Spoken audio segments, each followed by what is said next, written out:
Добрый день, уважаемые зрители! Сегодня мы снимаем очередной выпуск нашего проекта Green Talks. Как вы знаете, проект Green Talks реализуется Международным центром зеленых технологий, и мы сегодня решили обсудить с нашими гостями очень актуальную тему. Это тема электромобилей и их инфраструктуры. Сегодня с нами Анар Макашева, глава, президент Казахстанского автомобильного союза, и Руслан Дюсенов, основатель, один из разработчиков и генеральный директор Adel Energy. Это компания, которая занимается производством зарядных станций. Да? Спасибо, что сегодня смогли найти время. Очень актуальная тема на сегодняшний день, потому что в последнее время мы следим, смотрим, в несколько раз увеличивается количество электромобилей. Я недавно был в Алматы, город полон электромобилей различных марок. Очень много. Если раньше как-то мы четко понимали, есть Toyota, Mercedes, там, BMW, да, то сейчас очень много новых логотипов, которые примерно понимают, что это речь идет о электромобилях. Да. В целом, сегодня хотели поговорить об нашей отечественной инфраструктуре. Да. Мы говорим о зарядных станциях, о легковом автопроме, о том, что у нас производится. Поэтому, наверное, первый вопрос, Анар, к вам будет, как человек, который долгое время занимается в этом автомобильном бизнесе. Как у нас сегодня сложилась ситуация именно с точки зрения легковых автомобилей, да? Какая тенденция, что у нас на рынке есть?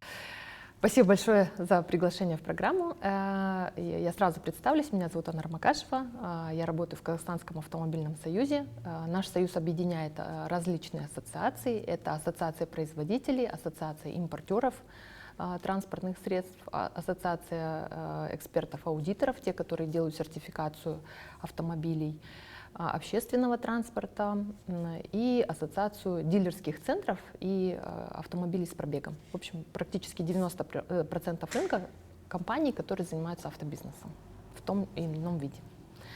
Спасибо за представление.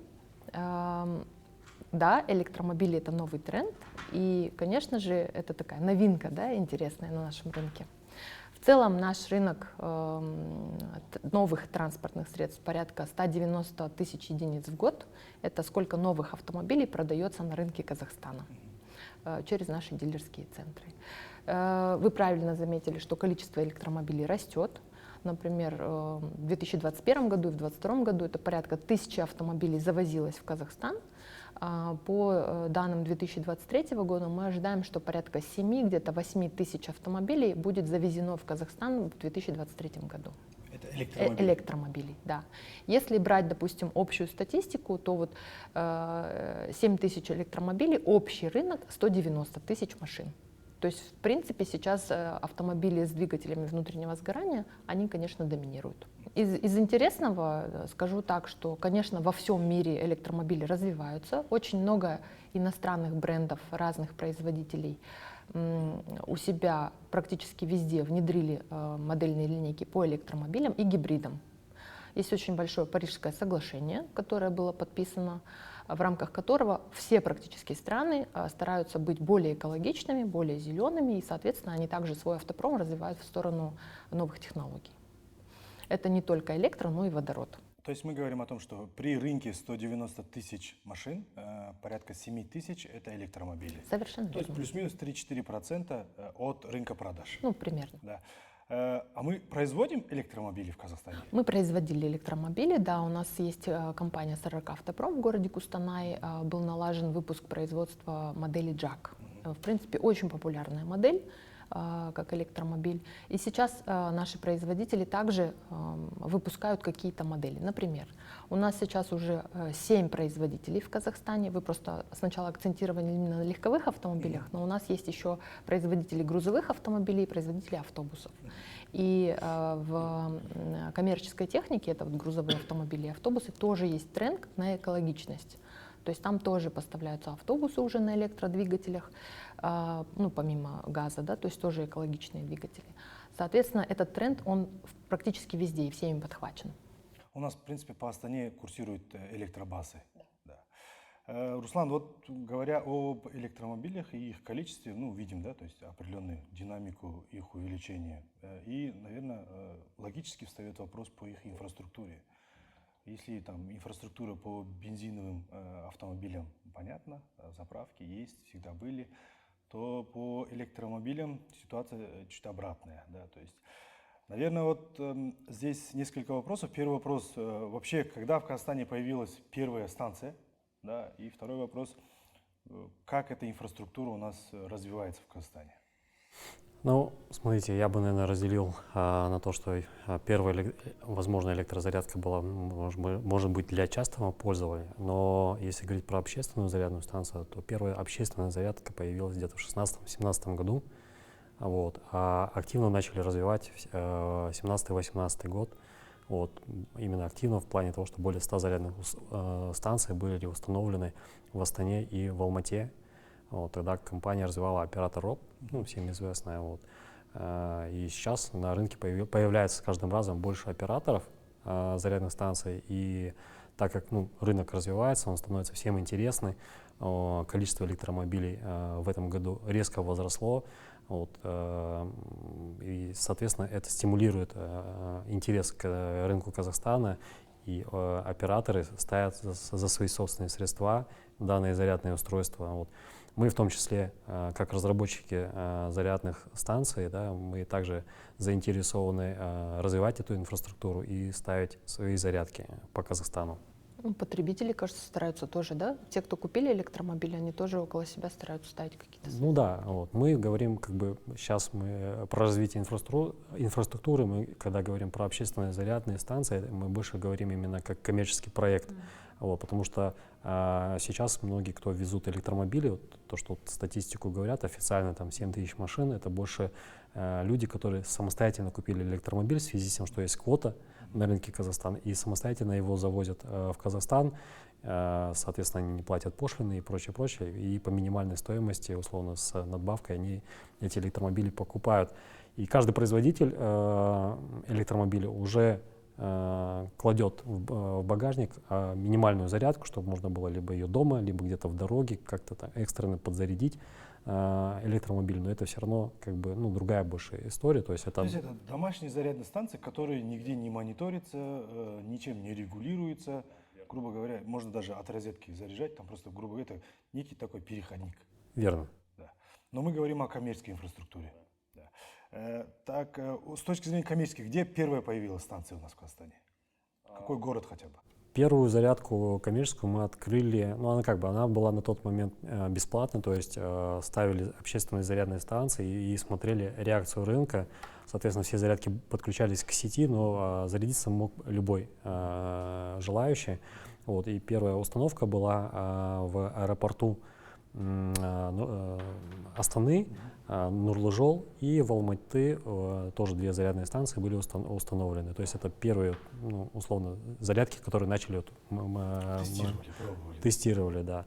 То есть зарядные станции ставили именно такого типа с розетками для того, чтобы понять, какие машины будут на рынок завозиться, потому что когда вы ставите зарядную станцию с конкретным коннектором, то там уже немножко сложнее, а здесь вот такая небольшая европейская модель, то есть с розеткой, то есть каждый электромобилист мог со своим кабелем уже приехать, подключиться и заряжать. Соответственно, уже можно было отслеживать, в каком направлении нам правильно было бы двигаться. А кто их чинил? Я извиняюсь.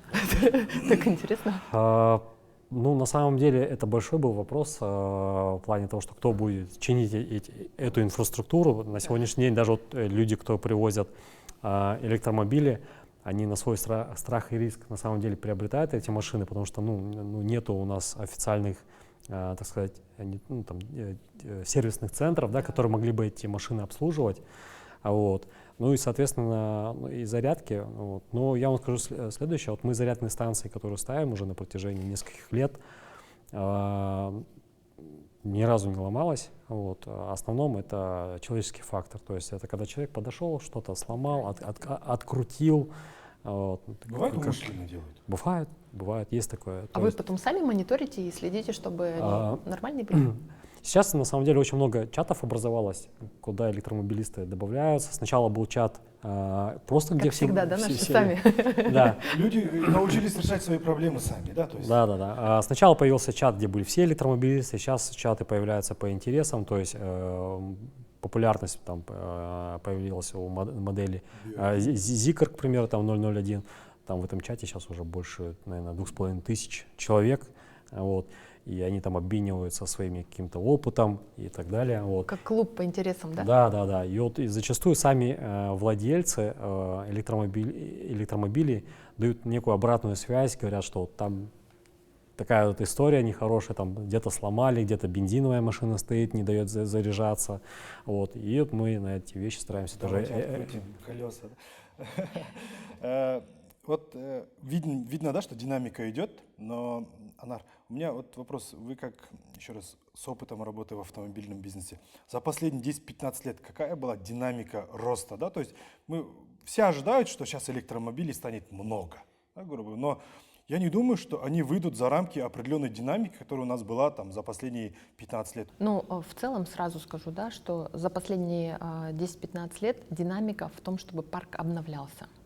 То есть если еще 15 лет назад был большой импорт БУ автомобилей, там старше 7 лет, старше 10 лет, то сейчас такого нет. И это хорошо, потому что в целом для экологии, для безопасности страны, конечно, лучше, чтобы парк наполнялся новыми автомобилями. То есть либо импорт, либо производство, да, это должно расти. С точки зрения тренда электромобили, это будут бензиновые машины, там, гибриды или что-то другое, в целом это же от потребителя зависит. То есть если потребитель хочет именно вот такую машину, то, пожалуйста, он может ее приобрести. Самое главное, чтобы, конечно, люди покупали новые автомобили. Вот что касается электромобилей, тренда по электромобилям, одно из таких, скажем так, мы с осторожностью наблюдаем за этим, некоторые люди привозят старые электромобили. Это вот опасно, потому что никто не знает, как этот электромобиль эксплуатировался, да, где-то за пределами. Никто не может сказать, целая батарея, не целая. Покупатель, который покупает автомобиль, он же потребитель, он любитель, да, или автолюбитель. Он не сервисный специалист, не технический специалист, он не знает техническое состояние. И вот ну, как бы моя рекомендация, да, для всех, это когда люди покупают автомобиль, ну, в первую очередь, конечно, обращаться к экспертам и проверять перед покупкой тот автомобиль, который вы хотите купить. Особенно качество аккумулятора. Вот с точки зрения электромобилей, мне кажется, с точки зрения батареи точно надо. Да. Да, вы правы, что вот официалов пока мало, да, но они потихонечку появляются на рынке, это тоже новый тренд, это будет развиваться. Причем я думаю, что это именно будет развиваться быстрыми темпами, потому что людям надо чинить свои автомобили. Где-то надо покупать запчасти. Сервис должен появляться. Сервис должен появляться, и это хорошо. Вот, Руслан, если говорим о сервисе, давайте как бы общую дадим понимание, да, что мы понимаем под словом инфраструктура для электромобилей. Что туда входит компонентно? Ну, смотрите, вот я, кстати, вот хотел бы дополнить по поводу вот, то, что люди иногда привозят старые машины. Мы как, условно, компания, которая развивает инфраструктуру, мы еще сталкиваемся с другой проблемой, о том, что люди, покупая электромобиль, они, ну, как бы до конца не погружаются, да, что за электромобиль, вот, и их на самом деле правильно никто не консультирует. Вот, мы часто с этой проблемой сталкиваемся. К примеру, там есть электромобиль Tesla. Вот. Она производится для разных рынков. Для Америки у нее там есть свой порт зарядки, для Европы у нее свой порт, для Китая свой. И вот недавно случай произошел, там женщина купила себе электромобиль Tesla, она его привезла с Америки. И не могла нигде зарядиться. Просто-напросто ей покупатель не объяснил, что эта машина... Тип переходника не подходит, да? да? Да. Вот. И плюс еще некоторые переходники, они визуально очень сильно похожи. Она говорит, вот у меня есть переходник, я вижу, что он в вашу станцию подходит, но почему-то не заряжает. Мы потом ей пытаемся объяснить, почему. Вот, ну, эту работу мы тоже проделаем. И по поводу там, дилерских центров, как бы, наше тоже пожелание, да, чтобы проводили обучение и для менеджеров, которые продают эти электромобили, потому что вот я был в одном из дилерском центре, объяснял человеку, что такая, почему там именно вот у вас такая зарядка, почему она там машину заряжает медленно, а другая заряжает быстро. То есть какое-то должно проходить обучение для этих сотрудников, чтобы они как профессионально не только продавали, но еще объясняли, что они продают, вот, ну, чтобы потом не было негативной какой-то реакции. Вот. А если говорить про инфраструктуру, то ну, есть как бы, как я говорил, там зарядки для домашнего пользования, да, есть коммерческие зарядки. Они очень сильно отличаются по начинке, по наполнению. Вот. Что такое зарядка? Да? В первую очередь это устройство, умное устройство. Да? Вот я, допустим, с собой сейчас принес вот, контроллер, да, это плата управления зарядки. Вот, для станции переменного тока. Она полностью была разработана нашей компанией, казахстанской компанией. На нее есть патент, полученный Институтом интеллектуальной собственности. Вот мы ее здесь производим. И, да. Это компьютер. Это мозг всей этой зарядки. Да, это мозг всей этой зарядки, который отвечает за правильность, за безопасность этой зарядки. Вот. И, соответственно, развивая инфраструктуру, мы большое внимание уделяем безопасности этой инфраструктуры, потому что есть безопасность такая, ну, как бы связанная с электрической безопасностью, информационная безопасность, да, вот, и мы эти вопросы стараемся везде поднимать, вот, потому что, ну, есть прецеденты в других странах, да, где именно инфраструктура, как артерия страны, просто-напросто отключалась, потому что производитель имел доступы к исходным кодам вот этого компьютера, да, и на этом компьютере просто огромная вычислительная мощность на самом деле. То есть можно удаленно выключить все. Ну да, отправить обновление и отключить всю инфраструктуру. Мы сейчас, ну, как бы развиваем эту сеть, мы стараемся с каждым поддерживать контакт, потому что мы получаем обратную связь от этих людей. У нас, допустим, есть, ну, такой кейс, да, где мы поставили зарядную станцию, и человек купил электромобиль, потому что возле его дома появилась зарядка. Мы с этим человеком познакомились, он говорит, блин, я увидел, стоит зарядка, и я понял, что, ну, я могу здесь сейчас заряжаться. Купил электромобиль, проходит какое-то время, он говорит, а я, говорит, своей жене, говорит, тоже купил. Говорит, для меня, вот, ну, я столько денег сейчас экономлю, и мне так удобно, мне не нужно тратить время приезжать на заправку, я могу приехать вечером, поставить на зарядку, у меня машина зарядилась. Да, вот вы же спрашивали про тренды. Это же как раз вот такой тренд. То есть если инфраструктуры будет много, то тогда люди будут не бояться покупать что-то новое. Да, но здесь есть другая сторона, которая очень важна. Регулирование этой инфраструктуры. Да? Еще раз, пока этих зарядных станций там 100, 200, 300, даже 1000, оно в принципе не подпадает под госрегулирование, там никто об этой проблеме не заявляет. Да? Но как только их станет очень много, вопрос станет по электроэнергии. Второй вопрос станет по тарифообразованию. Просто пример, да, допустим, в Москве или там между Санкт-Петербургом и Москвой там, зарядная инфраструктура, она по другой цене стоит, да, примерно плюс-минус. То есть я к чему хочу сказать, что киловатт мощности, которую будет выдавать эта зарядная станция, она может стоить там в 2, 3, 4 раза дороже там, где она будет единственная на участке 500 километров, да, плюс-минус. Второй вопрос. Сколько времени нужно, чтобы доехать с одной точки до другой точки с учетом этого, да, то есть то, что тебе нужно зарядку сделать. И когда начнет государство это регулировать, сегодня мы говорим там о каких-то 50-60 тенге, да, вот, кстати, интересный вопрос, сколько сегодня стоит цена зарядки одной машины в киловаттах, может быть? Ну, как вы и сказали, 50-60 тенге – это средняя стоимость на сегодняшний день зарядки, на медленной зарядке именно, что вот, когда человек медленно заряжается. Есть вообще мировая практика, когда вот усредненные некие высчитанные коэффициенты, когда человек заряжается на медленной зарядке, это порядка x2 к тарифу, да, среднему тарифу по ну, допустим, электроэнергии. А если это быстрая зарядка, то это 3-3,5 х. И есть зарядки, которые, ну, там еще быстрее могут заряжать, там уже, ну, как бы, стоимость ее очень сильно возрастает. Это связано с тем, что, ну, инфраструктура, ну, как бы, она довольно-таки затратная, эта часть. То есть подведение мощности, установка этой зарядной станции, ее обслуживание, вот это большие затраты на сегодняшний день. И, ну, в практике это примерно где-то так. Вот у нас по городу средний тариф где-то 55 тенге, 50-55 тенге, бывает где-то чуть выше. Я, допустим, видел в Китае там ролики, что вот машина приезжает в сервис.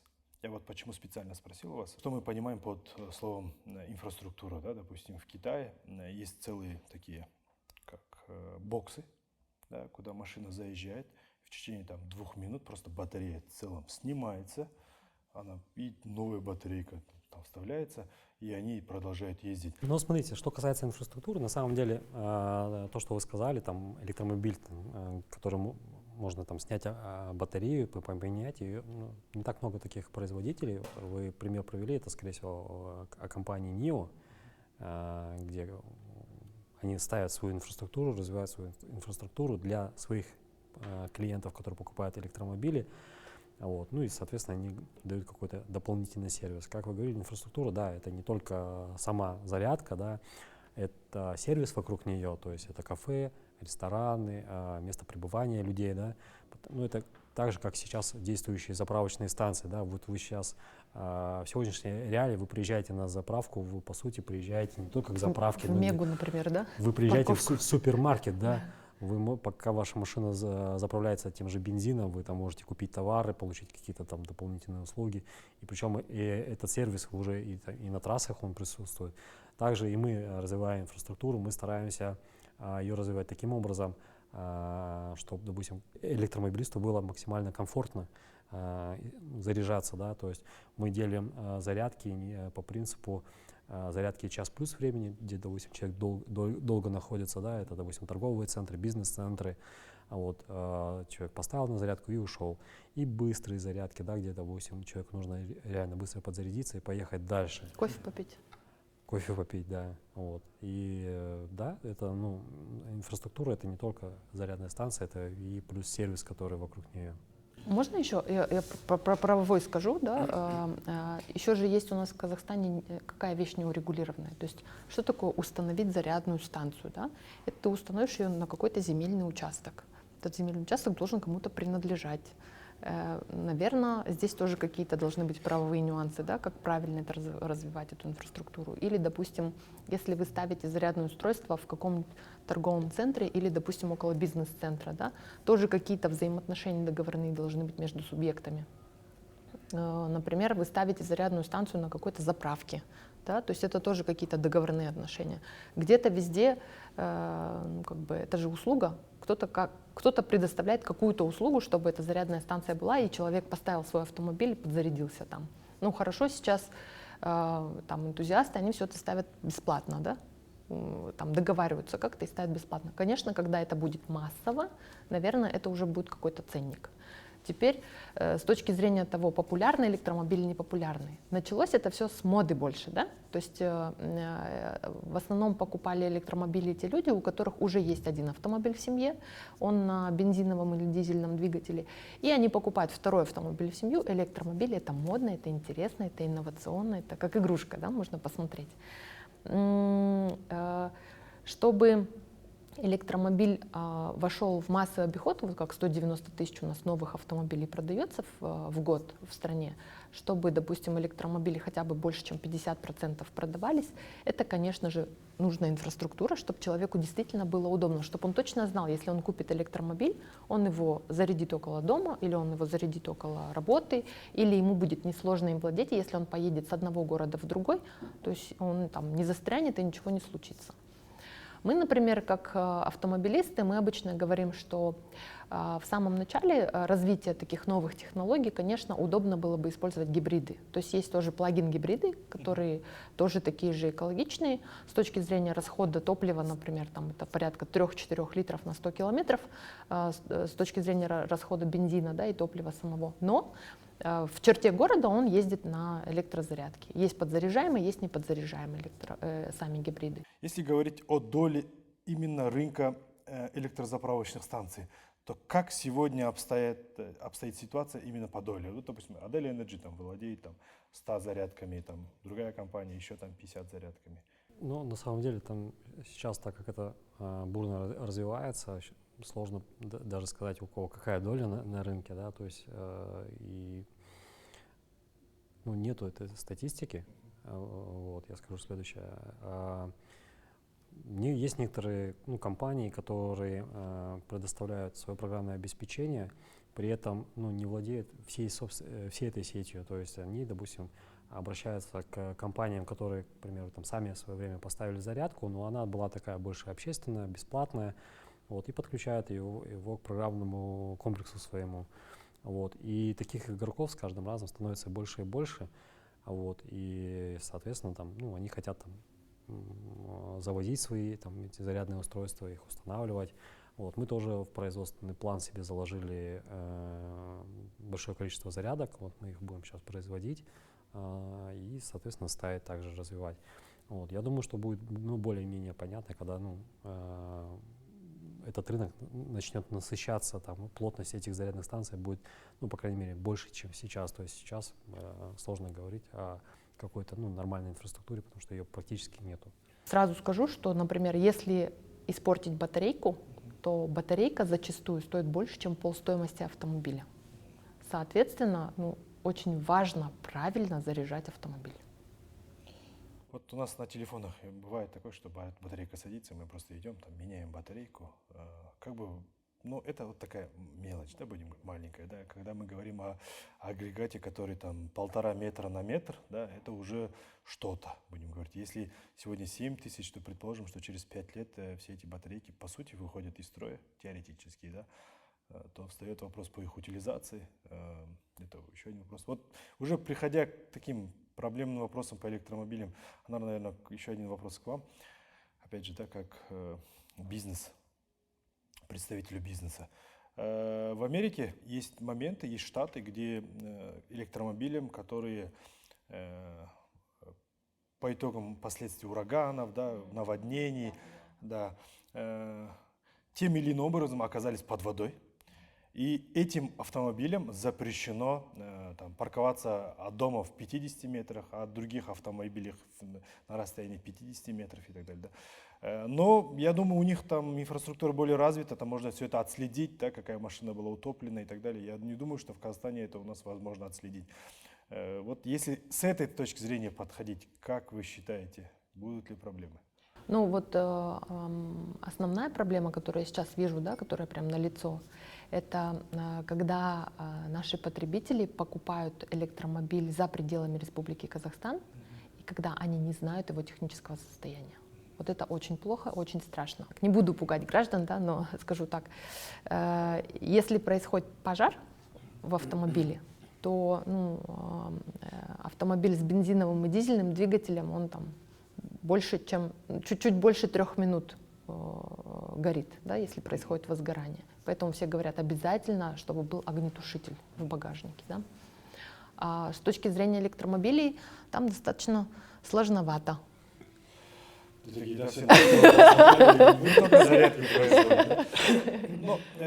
Мы для этого и да, обсуждаем, чтобы все проблемы в том числе да, были ясны. Проверять надо обязательно. Ну, если говорить про пожаробезопасность, ну, я скажу, бензин горит. И случаи были, когда, допустим, в паркинге загоралась и бензиновая машина, да, из-за, опять-таки, ее технического состояния. Да.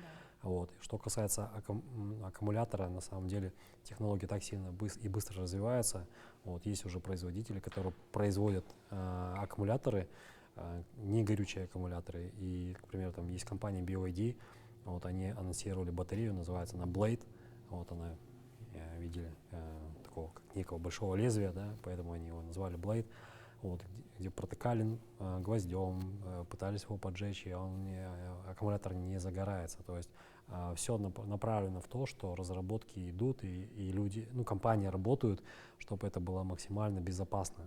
Вот, поэтому, ну, как бы, да, первые машины, электромобили, они, технологии были другие, вот, они там больше имеют риск возгорания. Да? Да, но потребитель, он же не разбирается, вот как ему узнать, что вот BYD ему надо купить или там, я не знаю. Мы должны это рассказать. Ну да, должна быть какая-то сервисная компания, но я вам скажу, по опыту в Казахстане, мне известных случаев, было уже 2 случая, когда возгорался электромобиль, и это был человеческий фактор. Первый, это опять-таки электромобиль, привезенный здесь, сюда, в Казахстан. Машина приехала на сервис, ей поменяли аккумулятор. Правильно, полностью? Да, полностью. Правильно ее не обслужили, не залили необходимый уровень, видимо, вот этой охлаждающей жидкости.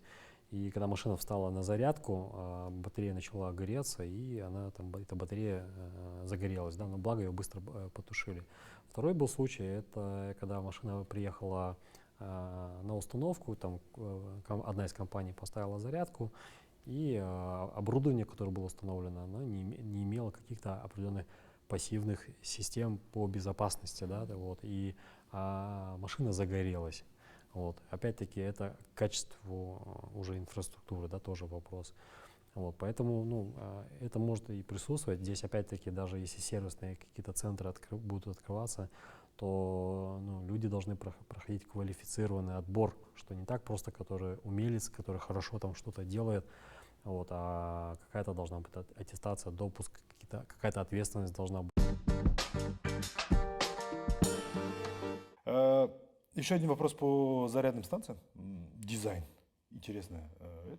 То есть, если с заправками там особо там, по дизайну не сыграешь, то здесь агрегат. Там, да. По сути, если вот этот наружный слой убрать, это внутри там, набор вот таких элементов, да, то можно играть с внешним видом, дизайном. Да. Как вы с этой точки зрения пытаетесь привлечь внимание, да, будем говорить, с точки зрения продажи этих зарядных станций? Ну да, ну, мы как раз таки, так сказать, немножко заморочились в этом направлении. Вот, мы приглашали дизайнера именно с автомобильной отрасли.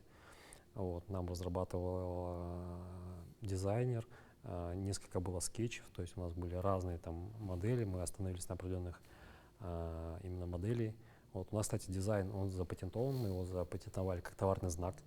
Вот, это как бутылка Coca-Cola, то есть очертания вы знаете, что по бутылке, да, что это Coca-Cola. Вот, также мы запатентовали дизайн, мы все свои какие-то наработки стараемся как-то ну, придать ей охранность. Вот. Да, вот мы заморочились, у нас наши зарядки это не просто там ящики, вот, это, можно сказать, немного искусство, то есть мы над этим очень сильно работаем. Вот, потому что мы сталкиваемся с большими сложностями, потому что когда мы вот как раз-таки в это архитектурное, можно сказать, какое-то или дизайнерское решение заталкиваем какие-то инженерные вещи, да, то мы начинаем думать, как это сделать еще и максимально безопасно, то есть и охлаждение внутри предусматриваем, либо наоборот систему подогрева, да, допустим, у нас Казахстан, он находится, ну, как бы в нескольких климатических зонах, да, и мы это тоже учитываем, что где-то нам на севере нам нужно электронику нашу подогревать, чтобы она ну, была более отказоустойчивая, а где-то, допустим, на юге, наоборот, ее охлаждать. Вот, у нас есть разработки, решения и для восточных стран, это вот Дальний Восток, там мы были полгода в Дубаях, на выставке представляли Казахстан на Экспо, в казахстанском павильоне мы там полгода стояли с нашими зарядными станциями. Вот, и мы как раз-таки для этого рынка разработали модули для быстрых зарядок, которые полностью охлаждаются не воздухом, как у конкурентов, а охлаждаются жидкостью специальной. Вот, для того, чтобы как раз-таки зарядная станция, когда она работала на максимальной там, скорости, могла вот этой жидкостью внутри себя охлаждать и выдавать максимальное количество мощности. Я знаю, в Алмате есть зарядная станция, которая за 15 минут, это как быстрая зарядка, да, идет? У вас, то есть делится на два типа, да, то есть быстрая зарядка есть и есть стандартные, будем говорить.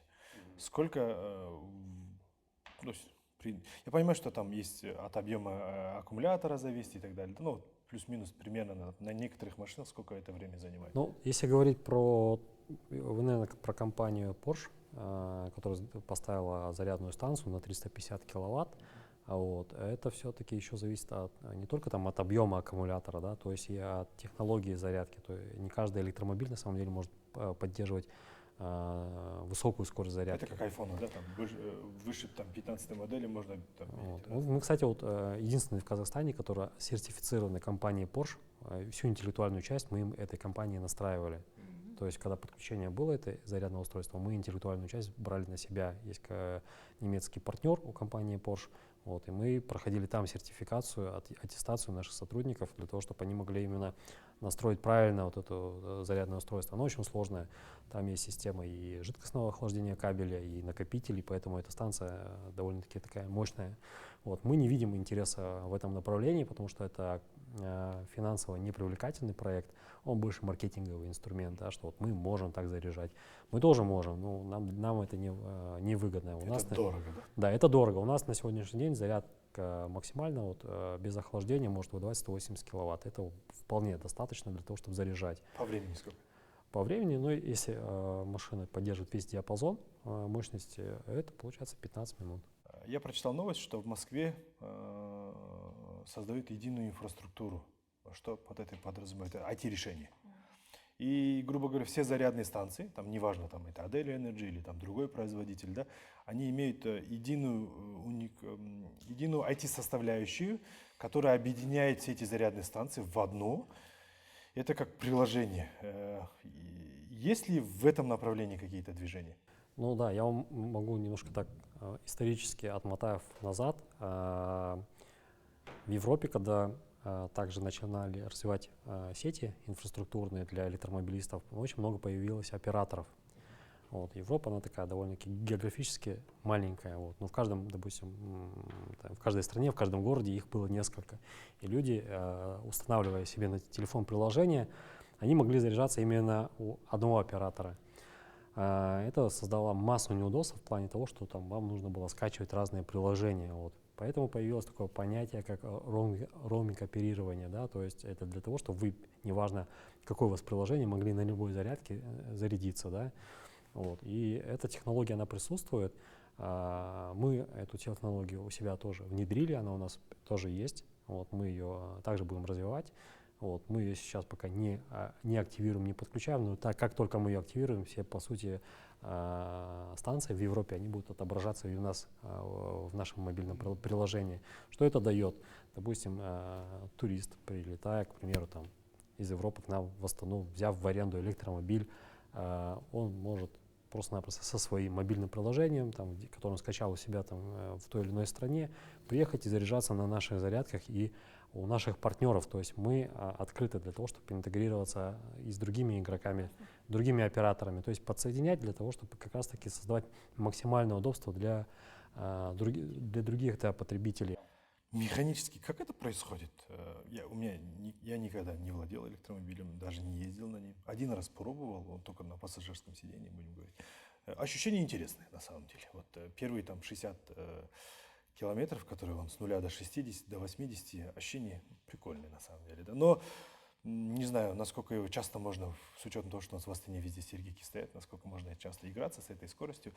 А вот механически, как это заправляется? То есть должна быть какая-то карточка, да, или Каспий QR, или нужно банковскую карточку иметь, да, или нужно как там пополнять карточку, да, через банкомат, а эта карточка вообще не банковская. Ну, смотрите, мы у себя реализовали два решения. Одно — это гостевой режим. То есть, если вы не хотите закачивать никакое мобильное приложение, либо ваш телефон там настолько забит всякой информацией, что он не может закачать это приложение.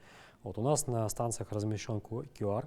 Вы можете камеры на его навести, вас направляют на страничку, вы выбираете количество вам необходимой электроэнергии и оплачиваете картой. То есть сумма блокируется у вас на счету, и по факту, которым вы уже зарядились, вам эта сумма возвращается. Второй опыт — это когда вы скачиваете наше мобильное приложение, пополняете баланс, там, допустим, сразу там, на 10 тысяч тенге, вот, и приезжая на любую зарядку, подключаетесь и заряжаетесь с вашего баланса, эта сумма списывается. То есть это вот такое вот одно из решений. Также у нас есть разные кейсы, где, к примеру, к нам обращаются корпоративные компании, да, вот, допустим, таксопарк. Он говорит, я хочу там иметь баланс на весь свой таксопарк. Вот здесь мы уже идем по другому принципу, то есть мы выпускаем определенные ID-теги для этих машин, и таксисты приезжают, просто заряжаются, и там в общий баланс это все, как с балансом. Да. Здорово жить в век новых технологий, да? Да, вы говорите. Вот вы объединяете автомобилистов, вы больше погружены в эту сферу. Когда у нас было несколько случаев там, взрыва газовых баллонов, у нас запретили парковать внутри паркинга ГГБО, да, так называемое. Запрет есть, как он контролируется, я не знаю, честно. По электромобилям, как вы думаете, будет такое?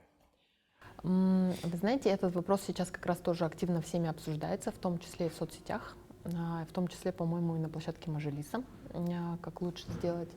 Насколько я знаю, так как еще пока нет стандартов, и так как пока еще нет тех, кто отвечает за сервис, да, ну, регулярный сервис, все это происходит же стихийно, установка этих зарядных станций происходит стихийно, то, соответственно, наверное, пока небезопасно ставить такие зарядные устройства в паркингах жилых домов. Тем более, что их пока никто не проверяет. Да? Как мы вот сейчас до этого обсудили, что очень важно именно правильно заряжать свой электромобиль. Сейчас касательно ГБО, насколько я знаю, так как не разрешено, законодательно не разрешено ставить в паркинге такие автомобили, висит наклейка, и, я так понимаю, на уровне КСК идет какой-то контроль. Плюс идет какой-то контроль со стороны проверяющих органов, уполномоченных органов. Наверное, такое же примерно решение будет, если запретят устанавливать зарядные станции в паркингах. А сами электромобили, если будем ставить, будет какой-то запрет? Интересно. Сейчас запрета нет на электромобили. То есть электромобили в паркинге можно ставить, да? 2 случая, допустим, пожара есть, ну, теоретически, да? Для объема рынка там 5000. 2 случая, про которые рассказали. Ну, что касается безопасности, вот то, что вот сейчас стараются запрещать в паркинге ставить зарядки, да, я больше, наверное, связывал бы не сколько сервисом, а сколько качеством этого оборудования. То есть люди, покупая там, на Алиэкспрессе или там еще через какие-то площадки, каким-то образом, они покупают зарядку, и для них не, зарядка зарядкой. Вот. А из какого материала, из какого там комплектующих она была сделана, что в ней внутри, они не знают. Второй момент, обычно как приглашают там какого-нибудь знакомого электрика, да. Вот. Мы, наверное, больше за то, чтобы этой установкой занималась, во-первых, компания хотя бы с какой-то допуской к электромонтажным работам, которая бы на себя могла взять ответственность за эту работу, да, при подключении этой зарядной станции. Ну и, соответственно, какая-то зарядка, которая, ну, прошла хотя бы какие-то минимальные требования по безопасности, да, то есть вот мы, допустим, ну, там у нас есть сертификат, где мы именно прошли электросовместимость и безопасность наших зарядных станций, да, там в Европе там дополнительно уже там требуют европейский сертификат, СЮФ сертификат, и это все в документах прописано, потому что, ну, на развитых рынках зарядки ставят в паркингах, и на самом деле нету никакого запрета. Я как энергетик могу сказать, да, что у любого дома есть своя мощность с точки зрения электропотребления. И когда в этом доме, допустим, 250 квартир и там 300 паркинг мест, 5 зарядных станций или там 10, да, они не видны в общей структуре энергобаланса этого дома. Но как только их станет 20, 25, и они все будут приходить там в 6 часов вечера домой, да, будут зарядку ставить машину, еще плюс дома готовить, система не выдержит, это пиковая нагрузка будет считаться у этого дома, да? Ну да, я по этому поводу могу прокомментировать. Ну, смотрите, мы это прекрасно знаем. У нас есть сейчас несколько партнеров строительной компании, где мы как раз таки к ним, придя и объясняя ту проблематику, с которой они могут столкнуться, ввели такой термин, как гостевая зарядка. То есть строительная компания, когда строит жилой дом, она не обязана обеспечивать всех этой инфраструктуры, потому что есть, опять-таки, там нормы технические, да, и возможности при подключении там этих зарядных станций, да, есть свободная мощность. Вот. Мы говорим, давайте мы выделим определенное пространство, да, где мы поставим там зарядные станции, где мы, как компания, которая в ответе за развитие этой инфраструктуры, несем ответственность в том числе за эту инфраструктуру, и мы будем надлежаще следить за ней. Да. Вот. Второй момент, да, то, что мы, поставив на выделенную мощность зарядки, да, то есть мы как раз-таки убираем ту проблему, когда, допустим, этих зарядок нужно будет в каждом доме ставить много. Вот есть свободная мощность, не знаю, там 100 киловатт, 200, 300 киловатт, мы эту инфраструктуру ставим. Второе у нас есть решение, это ставить накопительные системы к этой инфраструктуре, и это мы тоже делаем.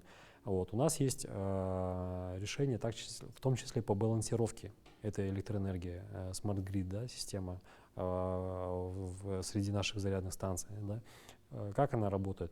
Допустим, мы поставили, к примеру, там 20 зарядок, а каждая зарядка там, не знаю, по 30 киловатт мощности, к примеру, да, то это получается общая там пиковая нагрузка, это 600 киловатт, но в паркинге есть, допустим, 200 или 300, то когда машина, приезжая уже там на зарядку, вся эта система начинает балансировать эту мощность. Допустим, она видит, что у вас там 80%, у другого там 50%, она начинает нивелировать эту мощность среди всех электромобилистов. Кого-то больше заряжать, Да, кого-то меньше да, заряжать. да. Тем самым вот эти риски, они тоже снижаются. Вот. Ну, к этому мы там, Не сегодня да, не придем, сегодня, но мы к этому придем. Сколько в 2022 году было продаж новых автомобилей? 100, порядка 150 тысяч единиц. 150 тысяч в 2022 году. Да, у нас Это официальные дилерские. официальный, да, у нас 47% роста примерно по отношению к 2023 году. Но мы не смотрим на то, что было ввезено так называемыми серыми поставщиками. Ну, то есть для Нет, физических это лиц новые автомобили. новые автомобили. В 2023 году вы ожидаете 190 тысяч, да, примерно. Примерно, да. Если учитывать, что у нас 4 миллиона легковых автомобилей, то примерно 5% обновлений ежегодно идет, да? Ну, 190 тысяч, 4 миллиона автомобилей, 5% обновления идет, да, автопарка. Выбытие, я не знаю, есть К ли- сожалению, вот статистика есть где-то примерно 3% выбытия, это ДТП, либо машина куда-то переехала в другое место, ну, то есть восстановлению подлежит. Сколько Раньше средний- была утилизация, то есть порядка 60 тысяч единиц в год где-то выходила с парка. Утилизация. А вот средний возраст, как сегодня обстоит вопрос со средним возрастом? Значит, порядка 2,5 миллиона автомобилей в парке — это старые автомобили. Конечно, ну, во всем мире, получается, есть разная практика, да, как считать парк и что делать со старыми автомобилями, да, по выбытию. В каких-то странах есть, например, запрет эксплуатации автомобиля старше 10 лет. В каких-то странах есть мягкое стимулирование людей обновлять. То есть, например, прогрессивная шкала налога. Да? Чем старше автомобиль, тем дороже ты платишь. Соответственно, ты стараешься быстрее избавиться от старой машины. Есть такая методика, вот, когда, допустим, государство ставит целью обновления автопарка, и оно начинает делать регулирование, то есть внедряет каких-то механизмов, либо льготные кредиты, да, для потребителей, чтобы они быстрее обновляли свой автомобиль, либо это может быть программа, допустим, субсидирования, то есть раньше у нас тоже в Казахстане было, когда человек мог сдать свой старый автомобиль, получить сертификат, и с этим сертификатом там, доплатить какие-то деньги, купить более новый автомобиль. Или, допустим, есть программы, когда говорят, там, к 2030 году автомобили старше 7 лет не должны эксплуатироваться в парке, соответственно, ну, там, у вас есть порядка 5-7 лет для того, чтобы придумать, что сделать с этим автомобилем. Ну, такие вот механизмы есть во всем мире. У нас как принято, да? Пока не такая большая проблема, мы на нее не обращаем внимания. Но скоро государство обратит на нее внимание с точки зрения регулирования. И начнется вот это, почему 60 тенге, а давайте 100 тенге, а давайте мы все электрозарядные станции обложим налогами там, 20% или там, 12%, да? Или пусть они там регистрируются как субъекты естественных монополий, я очень образно говорю, да? И выйдет к тому, что у нас там зарядка будет стоить себестоимость там, 100 тенге, да, грубо говоря. И все те, кто сегодня там купили там, 20 тысяч электромобилей и так далее, поймут, что ну, зачем надо было вообще это покупать, если там себестоимость зарядки, она даже сейчас будет превышать там бензиновые двигатели. Как вы к этим вопросам готовитесь? Ну, смотрите, я, наверное, все-таки смотрел на инфраструктуру зарядную не только как просто вот, там, зарядить электромобиль, экологично или и не экологично, вот, а подходил бы с какой-то такой именно пользы для государства, да. То есть на самом деле для того, чтобы заправить бензиновую машину, бензин его нужно получить. Вот, то есть та энергия, которая будет затрачена на производство литра бензина, и потом, чтобы машина это ехала, так назовем условное топливо, у нас на самом деле в Казахстане один из институтов делали этот расчет, и там в разы была разница именно в условном топливе, то есть производство электроэнергии для зарядки электромобиля, то есть у нас угольная генерация, да, на сегодняшний день преобладает, Вот. И производство бензина для того, чтобы ДВС могла ездить, да, там эта машина бензиновая. Вот. И там была существенная разница именно в экологичности, да, то есть вот этого сжигания вот этого условного топлива. Второй момент, все-таки, когда мы говорим, что бензиновые машины в городе ездят, и в больших городах проблемы связаны с тем, что невозможно там условно дышать, Алмата, к примеру, там задыхается, да, то бороться, вот, допустим, с выбросами на ТЭЦ гораздо легче, чем бороться с выбросами в городах. Вот. Это разные вещи, да. Вот. И плюс там при сгорании бензина все-таки там более сложные соединения, да, вредные соединения. Вот. Другой момент, это все-таки, помимо всего прочего, это здоровье нации. Да? Вот, допустим, есть исследование, канадское исследование, что при развитой инфраструктуре мультипликативный эффект в Канаде — это экономия на здравоохранение на одного жителя 1600 евро выходило. Вот. Мы делали тоже такую как проекцию на Казахстан, вот, и посчитали, что где-то эффект может оказать при развитой инфраструктуре в Казахстане только в здравоохранении, это порядка 4-6 миллиардов именно в здравоохранении государство будет экономить. Ну, в долларах, ну да, я сейчас говорю. И, соответственно, государство, когда при комплексном подходе смотрит о том, что насколько на самом деле это хорошо для страны, то она понимает, что зачем ей подкручивать гайки, к примеру, при развитии инфраструктуры, когда можно, наоборот, эту отрасль стимулировать, потому что у тебя, помимо прочего, там меньше болеют люди, меньше ты тратишь деньги на поддержку здравоохранения, развиваешь туризм, да, в том числе, да, экотуризм. Мы вот часто говорили о том, что вот Казахстан является транзитным государством между Европой и Сердцем. Да, нужно возрождать шелковый путь, да, то есть в Китае семимильными шагами развивается эта отрасль. Европа тоже вся переходит на электро, да, она уже, можно сказать, перешла, там буквально там осталось ей несколько шагов, да.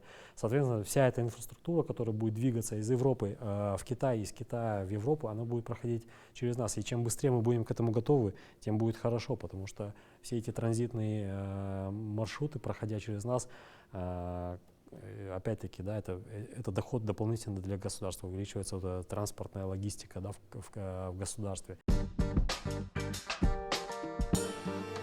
Очень интересная беседа. В любом случае, электромобили — это тренд. Придется под него подстраиваться. Инфраструктура, я думаю, подтянется. Но как она будет регулироваться, вопросов тоже очень много. Как ее будет создавать, кто ее будет финансировать, какова будет у нее там точка самоокупаемости, да, будет бизнес это будет. Будут ли туда автозаправочные станции инвестировать, да, допустим, тот же там крупные заправочные станции, может быть, у них тоже есть какие-то идеи уже строить, потому что у них, в принципе, инфраструктура есть, да, просто нужно эти аппараты поставить. Если у вас есть какие-то дополнительные комментарии по электромобилям, да, мы обычно вот тоже гостей спрашиваем, можете свое видение рассказать, свое ожидание, что бы вы хотели или что бы вы считаете нужным сделать, чтобы и государственные органы, и там население обратило внимание на это. Ну, если говорить про инфраструктуру, то, естественно, мы хотели бы увидеть поддержку государства, да, вот, по крайней мере, если даже это не субсидирование, то какие-то преференции, да, именно для отечественных производителей, да, которые реально производят, да, разрабатывают, делают, то есть какие-то послабления в навозе компонентов и прочее. Вот мы стараемся, конечно, максимально использовать хорошего качества компоненты. Да, вот.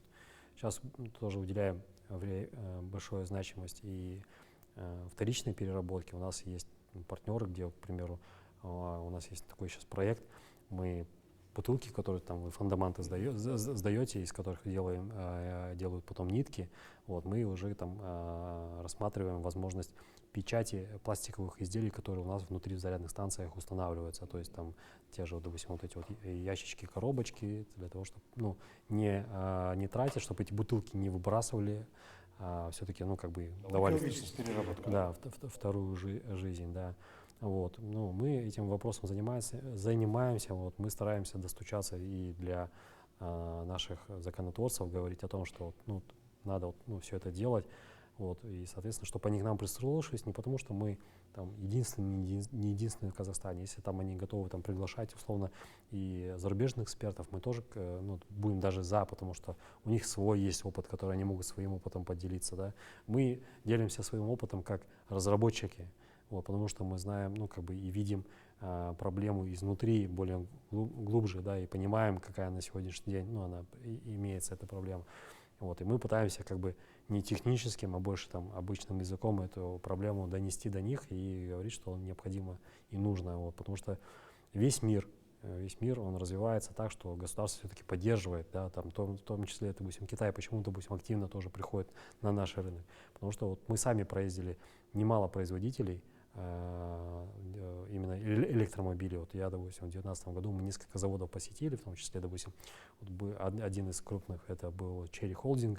Вот, это мультибрендовая компания, у них автоматизированное производство, там все классно. Вот, но в то же время, помимо такой крупной компании, появилось за короткое время больше 400-500 производителей электромобилей, которые внутри рынка производят эти электромобили. Они просто-напросто не выходят на экспорт, но внутри они насыщают рынок. И это за счет стимуляции и развития этой отрасли. Государство дает деньги на это, в том числе и также компании, которые занимаются развитием инфраструктуры. Вот. Мы когда начали проект в Казахстане в 2017 году, мы, почитав там, посмотрев, как в Китае развивается, ну, пример привели. У нас, допустим, в календарный план мы там на год заложили там 100 зарядных устройств. Я говорю, а вы знаете то, что каждый день в Китае ставится 169 зарядок? Каждый день. Мы ожидаем эту поддержку, в том числе здесь, в Казахстане, учитывая наши особенности и наше территориальное расположение. Вот. В том числе не упуская такой момент, как все-таки безопасность, цифровая безопасность, национальная безопасность и так далее, потому что инфраструктура, еще раз, это одна из артерий, да, нашей страны, то есть она очень важна, вот, чтобы там, условно, завтра там одной нажатие кнопочку эту инфраструктуру не отключили. Ну и плюс с точки зрения защиты потребителей, да, то есть, еще раз повторяюсь, потребитель не обязан же разбираться, да, это оригинальная зарядка, не оригинальная зарядка, по нормативам там поставили зарядную станцию или не по нормативам, он должен пользоваться инфраструктурой и не бояться, что что-то будет с его продуктом, за который он заплатил деньги, да. И, соответственно, чтобы ему было комфортно и удобно. И мы за то, чтобы, конечно, стандарты писали профессионалы, чтобы было обязательное регулирование, чтобы было понятно, кто должен что делать для того, чтобы это все работало. Да? И чтобы потребитель был уверен в том, что если у него, допустим, что-то сломалось, чтобы он знал, куда ему пойти, где взять запчасть, кто ему починит автомобиль, чтобы он не сам искал, как вот, ну, это хорошо, что клубы есть, да, и там чаты есть, где ребята обмениваются информацией, сами друг другу помогают, но в целом должно быть так, что это должно быть централизовано все, да, цивилизованно, организовано для того, чтобы потребителю было комфортно эксплуатировать свой автомобиль. Потому что автомобиль — это средство передвижения, это возможность, как вы говорите, свободы передвижения, да? Это наслаждение при вождении. И хочется, чтобы это все было технологично, чтобы это было комфортно, конечно. Поэтому очень важно, чтобы эта инфраструктура развивалась достаточно быстрыми темпами, потому что потребитель уже готов к такому продукту. Вам большое спасибо, что я смог быстро найти экспертов, которые могли прокомментировать эту тему. Спасибо большое еще раз. Спасибо вам, что пригласили и обсудили такую важную тему. Ну да, вам спасибо за приглашение.